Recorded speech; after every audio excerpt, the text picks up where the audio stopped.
Today we will talk about hydrogels. I hope you are familiar with what hydrogels are, but we will discuss them with the context of tissue engineering. We will first look at the fundamentals associated with hydrogels, and we will discuss as to how we can prepare these hydrogels and what materials are used for these and so on. Okay. So, what are hydrogels first? Substances that retain water, moisture. Okay. As long as it can absorb and retain water, it is a hydrogel. So, that is the basic requirement for something to be a hydrogel.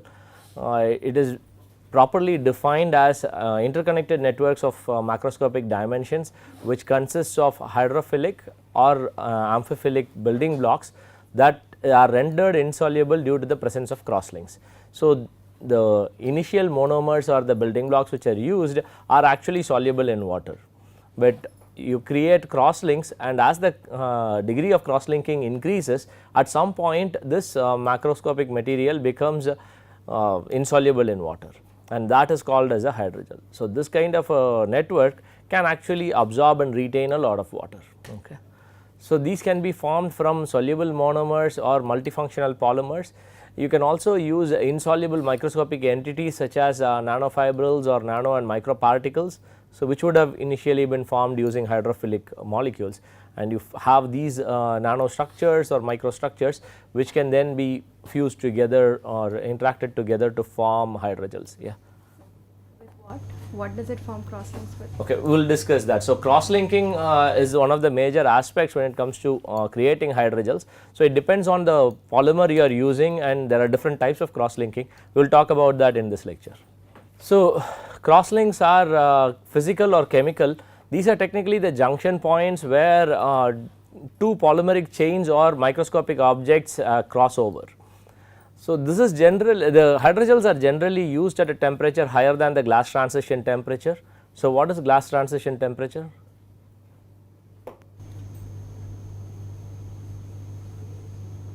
Polymer chemistry, you would have studied glass transition temperature, or even basic material science, material technology courses. Okay, use English to define what it could be. Glass transition temperature. Okay, above this temperature, the material will behave like a rubber, whereas below it, it will be a solid. It will be like a glass. Okay, so from glassy stature, it will move to a rubbery stature. So, that transition happens at a temperature called as the glass transition temperature. So, hydrogels will be used at temperatures higher than the glass transition temperature, so that it will have a rubbery texture. If it is below the glass transition temperature, it would be glassy and it cannot be used in a biomedical application. Okay. So, they can absorb a lot of water because there are many hydrophilic functional groups on the polymer backbone which is used for preparing these hydrogels, and the resistance to dissolution itself happens because of the crosslink density between the network chains. So, you have many crosslinks, as I was saying. As the crosslinking increases, you create an insoluble hydrogel which has the ability to withstand the environment. So, why hydrogels? Why should we use hydrogels? We have talked about a few scaffold fabrication techniques. I specifically am discussing hydrogels. Why do you think hydrogels are important? And this is one of the most well studied systems when it comes to tissue engineering scaffolds. Why has this attracted so much attention? Okay, yeah, it can be used for drug delivery. I am asking about in tissue engineering, why do you think hydrogels are important? In wound healing, a moist environment provides. Okay, so the application of wound healing, it will provide a moist environment which can help in the healing process. Okay, but that is not the only application where hydrogels are used. It is used in other tissue engineering applications as well. Can you think of reasons why? Okay, so the idea is anytime we use a material, the goal is to emulate what is there in nature, right. The hydrogel has a structural and compositional similarity to ECM. So, that is why hydrogels are preferred. So, they have the ECM actually behaves like a hydrogel. It looks and has the properties similar to that of a hydrogel. It also has extensive framework for cell proliferation and survival. So, anytime you use a scaffold, it should be able to support cell adhesion and cell proliferation, right. So, hydrogels usually have good ability to do that. They are also well studied, there is good understanding and there is potential for engineering this, so that we can actually improve cell attachment, molecular response, structural integrity, biodegradability, biocompatibility and solute transport. So, these are actually crucial factors, because for example with respect to solute transport, if you have a scaffold which is a 3D structure, even without vascularization there has to be some amount of solute transport, only then the cells can survive at the initial phase. Assuming that vascularization eventually forms, you still need to have good efficient solute transport initially, right. So, for that reason hydrogel would be a good material where you would have a very rapid solute transport. So, that helps the cells which are seeded. So, as I said, hydrogels are created through cross-linking procedure. So, what happens is the subunits form a network of macroscopic dimensions. Initially the subunits start growing and branch out, but remain soluble and they are dispersed in the solution. But as the number of crosslinks increase, you are going to have clusters which are forming, and these clusters are going to grow in size. Eventually these clusters become infinite in size, in the sense that they start interacting enough that they will form something like a gel. So, at this point gelation happens. So, this is called the gelling point. So, this gelation could happen due to different reasons. It could be because of the polymer concentration itself, or the cross-linker concentration, temperature. There are many factors, or pH, there are many factors which can actually trigger gelation. Okay. So, and the factor which triggers gelation probably depends based on the type of polymer you are using and the type of cross-linking you are going to be performing. Okay. So, all subunits are linked to each other at multiple points, so that there is strong interaction between these subunits which have been used for preparing these hydrogels. So, the crosslinks ensure that they maintain the structural and mechanical integrity and prevents dissolution in an aqueous environment. The hydrogel is inherently heterogeneous. It actually has, when you put it in a water medium, it is going to have solid rich regions which are distributed within an liquid environment, because when you have a hydrogel, what happens is it will actually swell significantly when you put it in water. So, there are going to be regions where the polymer is present, which would be the solid rich regions, and the gaps are going to be filled by the water or buffer or the media which you are using. So, that is going to be the liquid environment in which this solid is present. So, water can actually freely diffuse or be loosely bound or tightly associated to the network, depending on where it is present. Okay. So, if it is present close to the points where it can form hydrogen bonds, then it will be very closely bound, very strongly bound, or it could just be loosely bound like what is being adhered to the surface, which can just be blotted off with a paper, or it could be freely diffusing through the pores which are present in the hydrogel. Okay. So, the solid like material would, so this actually behaves like a solid because it has infinite viscosity. It would actually not flow, right. So, hydrogel will not flow. So, it would have an infinite viscosity, and it also has defined shape and modulus.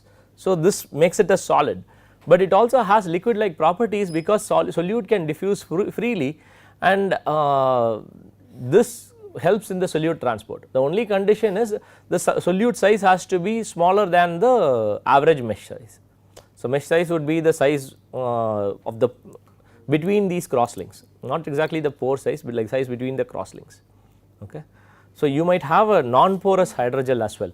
It is possible to prepare non-porous hydrogels. Hydrogels can have different porosity. So, mesh size is not purely dependent on porosity, it is dependent on the crosslinks. Given that it's heterogeneous, won't the mesh size vary from place to place?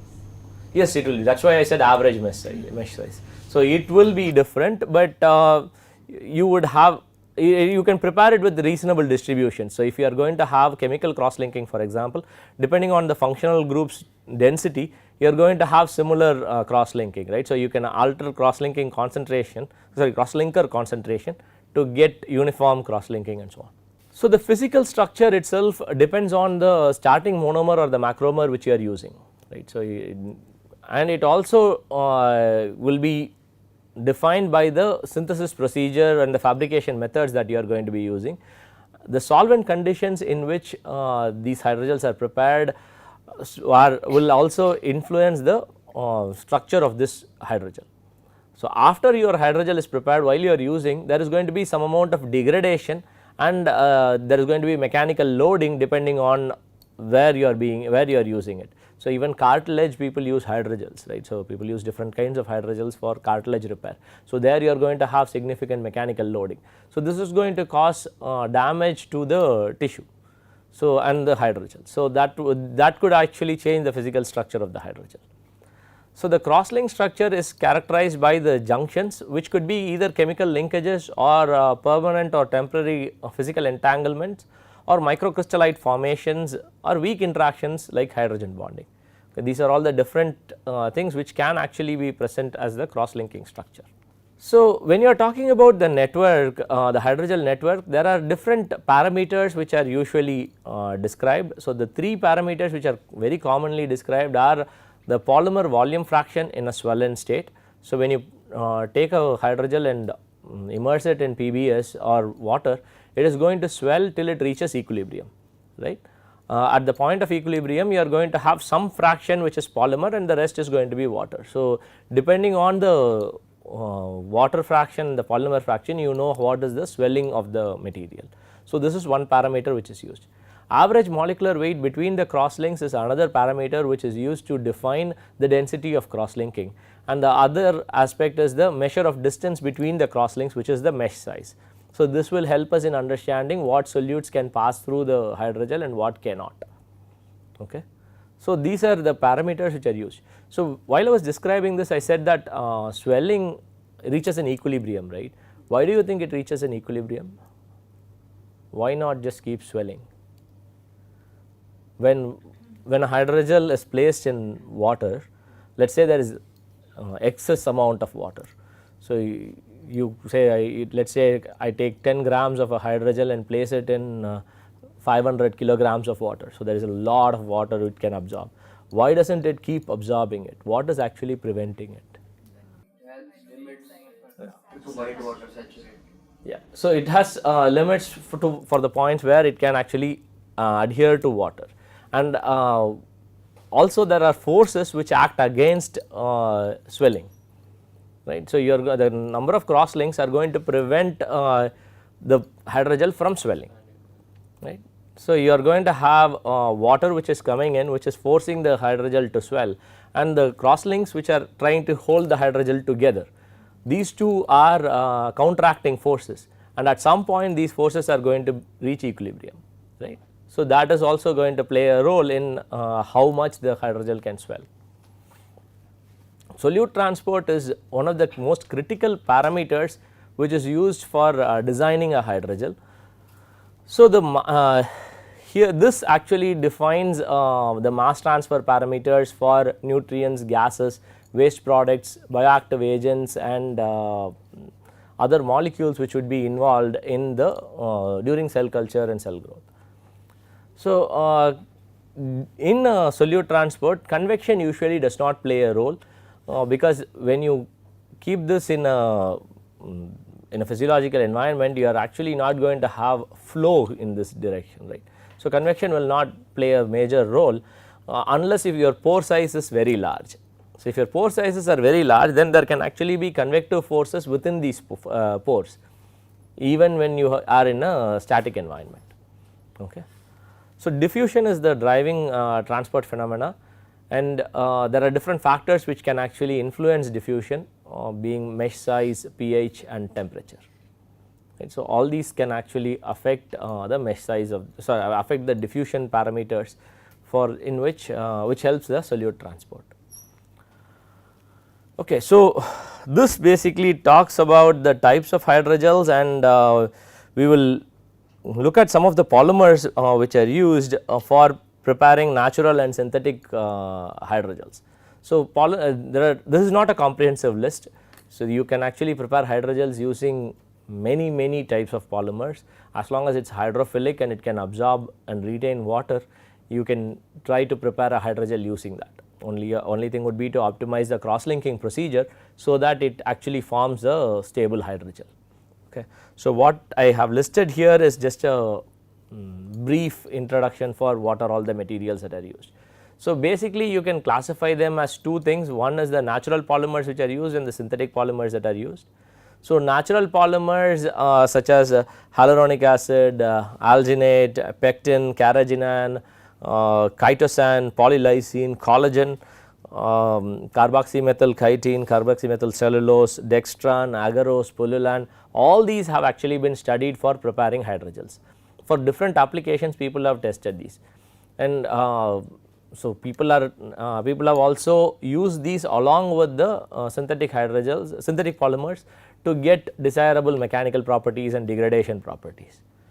Okay. So, amongst these they have classified it as anionic, cationic, amphipathic and neutral polymers depending on the charge of it. So, the polymers which are used that are anionic would be hyaluronic acid and alginic acid or alginate and so on, and you can have cationic polymers like chitosan, which also can be used for preparing hydrogels. So, these charges actually play a role when it comes to cell attachment and cellular interactions. Okay. So, you can design hydrogels using these, and you also have neutral polymers like dextran, agarose and pullulane, which have also been used for preparing hydrogels. So, when it comes to synthetic polymers, again the list is endless. So, whatever is shown here is a very small fraction of what you would find in literature. You can use many things. So, polyethylene glycol is one of the more well studied hydrogel systems, so is polyhema. So, these are materials which have been studied extensively for different applications, and people have shown the properties of hydrogels using these materials. Okay. So, combinations of natural and synthetic have also been studied, and here are just a few which have been studied and which you can find in literature. Okay. So, in natural polymers, the other way to look at the categorization would be to talk about what type of a molecule it is. One, you have protein based molecules and polysaccharide based molecules which can be used. So, whatever they have listed here, some are polymers, but collagen is a protein, polylysine is a polypeptide and so on. And you could have you could actually prepare hydrogels using protein based materials or polysaccharide based materials. Okay. And all these have very good water retention properties. So, based on the method of preparation, hydrogels can be classified as homopolymer, copolymer, multipolymer or interpenetrating polymer network hydrogels. Homopolymers are the ones where you have a single type of hydrophilic monomer which is used and it is cross linked to prepare the hydrogel. Copolymer is two or more monomeric units are used to prepare the hydrogels, and multipolymer at least uses 3 or more comonomers reacting with each other to form the hydrogels. Interpenetrating polymer networks are slightly different from multipolymers. So, here also there are more than one polymers which are used. However, what is done is the first polymer network is formed initially and the second network is formed after following the initial network.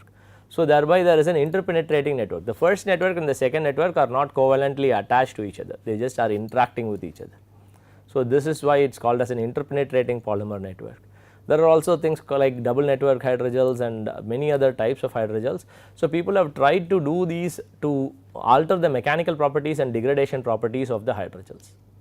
So, based on the nature of cross linking, you can classify them as physical hydrogels and chemical hydrogels. Physical hydrogels basically involves physical interactions like molecular entanglement, ionic interactions or hydrogen bonding, whereas chemical hydrogels actually have cross linkers which form covalent bonds. And examples for physical hydrogel would be gelatin or agar, and chemical hydrogels would be PMMA, polyhema and so on. Based on the charge of the building block, hydrogels can be classified as neutral, anionic, cationic or ampholytic. So, all these have their own advantages. Depending on the application, people try to use different things. So, when we talk about hydrogels, swelling is the most important parameter we are looking for, right. So, because it can actually absorb a lot of water, and that is one of the most desirable properties of a hydrogel. So, what does this mean? So, when one or more highly electronegative atoms are present, what happens is there is charge asymmetry which promotes hydrogen bonding with water. So, thereby you have a lot of water which is retained by this hydrogel. So, this hydrophilic material can absorb a lot of water when it is completely dry. A dry hydrogel is called as a zero gel, and when you place it in water, it will start swelling and absorbing a lot of water. So, by definition, the water must constitute at least 10% of the total weight of a material for it to be called a hydrogel. So, that is actually a very small number. Most hydrogels actually absorb a lot more than 10%. So, in some cases the water content can actually exceed more than 95% of the total weight or volume, and these hydrogels are considered to be super absorbent. So, the hydrogels that we prepare in our lab can actually absorb anywhere between 2 to 10 times its weight. So, depending on the application, we can actually prepare different kinds of hydrogels. So, to understand and quantify swelling, hydrogel swelling, a term called degree of swelling or swelling ratio is used. So, this is calculated as wet weight minus dry weight divided by dry weight times 100. Okay. So, you just take the hydrogel. So, there are different ways you can do it. You can look at swelling kinetics, which is basically taking the dry hydrogel, putting it in buffer or water and measuring its weight after certain time intervals to see how actually the swelling progresses, or you can look at only the equilibrium swelling. So, you take it and place it in water, leave it for like 2 hours and then take it out and see what is the final state in which it is present. So, in most cases people want hydrogels that can swell very rapidly, right. So, there can also be specific needs where hydrogels do not swell at certain conditions, but the hydrogels which are generally prepared swell very quickly and within an hour they reach equilibrium. So, why is this factor degree of swelling important? Why do we need to measure this as a part of characterization?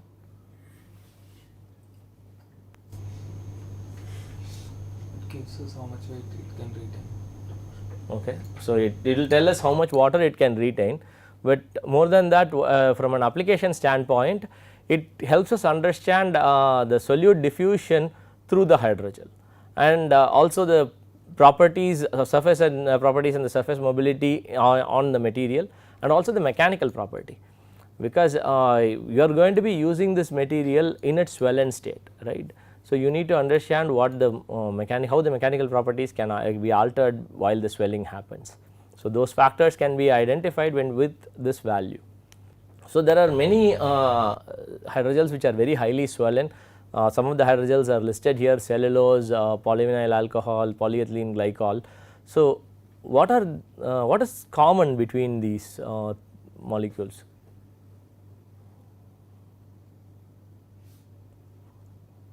They're all polymers, like huge polymers.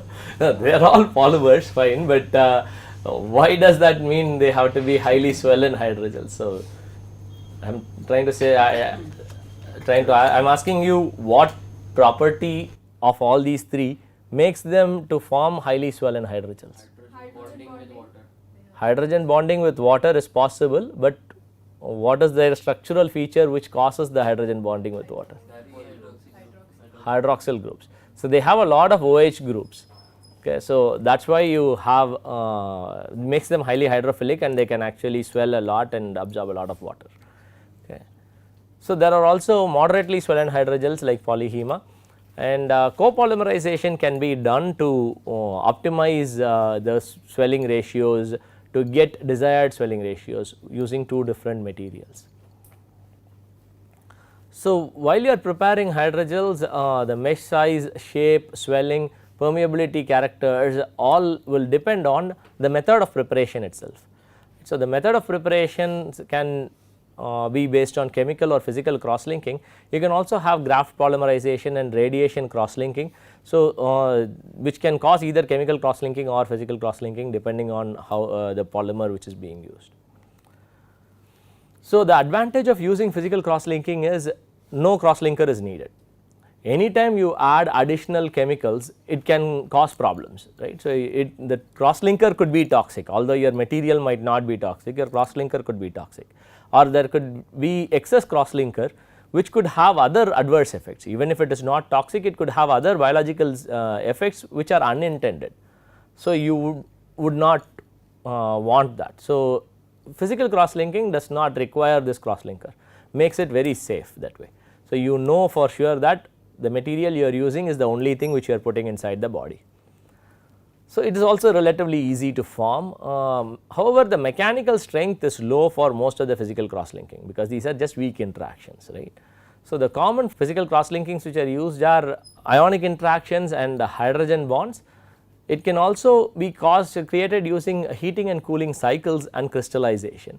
So, ionic interactions and hydrogen bonds, you would understand what it is. So, heating and cooling cycles and crystallization of polymers is done using this kind of a process. So, what happens is, in a heating and cooling cycle, you end up forming these kinds of coils. So, when you heat and cool, so you keep doing this cycle multiple times, these coils are going to be formed, and finally in the second step you do the same heating and cooling along with ions like sodium ions or potassium ions. So, these are then stabilized, so thereby forming physical cross linking which forms the hydrogels. So, this is usually done for PEG, PLA, PEO and so on. Okay. So, crystallization is another common method which is used for cross linking PVA and xanthan. So, what is done here is, it is freezing and thawing. So, the polymer solution is taken and it is frozen and then thawed, and this is repeated multiple times, so that this coils are formed, and finally you freeze it so that these coils interact with each other and form a very strong hydrogel. So, crystallization is actually a technique which can provide reasonably good mechanical strength. So, in many cases crystallization can even give mechanical strength better than your chemical cross linking. So, chemical methods consist of forming irreversible covalent cross linking. The chemical cross linking is basically a direct reaction between the polymer or its branches with a bifunctional component with small molecular weight, which is the cross linking agent or the cross linker. So, you would use something which is bifunctional, so that what happens is, one side of the functional group will interact with one polymer chain and the other side of the functional group will interact with the other polymer chain, thereby it forms the cross links. So, glutaraldehyde is one such molecule which is very commonly used. Okay. So, you have two aldehyde groups, so it can easily react with amines and other molecules. So, it will immediately form cross links. Okay. So, that is a very common cross linker which is used. So, chemical cross linking methods involve cross linking of polymer chains themselves, which is what I am talking about with respect to glutaraldehyde. You can also have grafting, where polymerization of a monomer is performed on the backbone of a preformed polymer. So, you might just be forming branches using other monomeric molecule and cause this polymerization to create a hydrogel. Okay. So, these are some of the chemical processes which are used. If you have, depending on the functional group you have, you would choose what kind of cross linking you can perform. Okay. So, if you have a vinyl group, then you can use radical polymerization. If you have carboxylic acid, then you can do something called carbodiimide coupling. So, carbodiimide coupling is where carboxylic acid group is activated using a carbodiimide, and this activated carboxyl group can then can react with either alcohol groups like hydroxyl groups or with amine groups. So, with amine groups it will form amide bonds, and with hydroxyl groups it can form ester bonds. So, once you have this activated carboxyl group, it is easier to cause reactions. Amines are actually easy to work with using Schiff's base reactions with aldehydes, or you can use carbodiimide coupling to interact with carboxyl groups. Hydroxyl groups can also be used. If you have hydroxyl groups, you can activate these hydroxyl groups and create cross linking using carbonyl diimidazole, and sulfhydryl groups which might be present can be used for chemical cross linking using Michael's addition or disulfide bond formations. So, this basically summarizes all the physical and chemical hydrogels with the different cross linking techniques. I am not going to go into the details of everything. This anyways, this is just I am putting it there for you to look up while I upload the slides. So, with that we come to the end of this lecture. We will talk about stimuli responsive hydrogels in the next class. Thank you.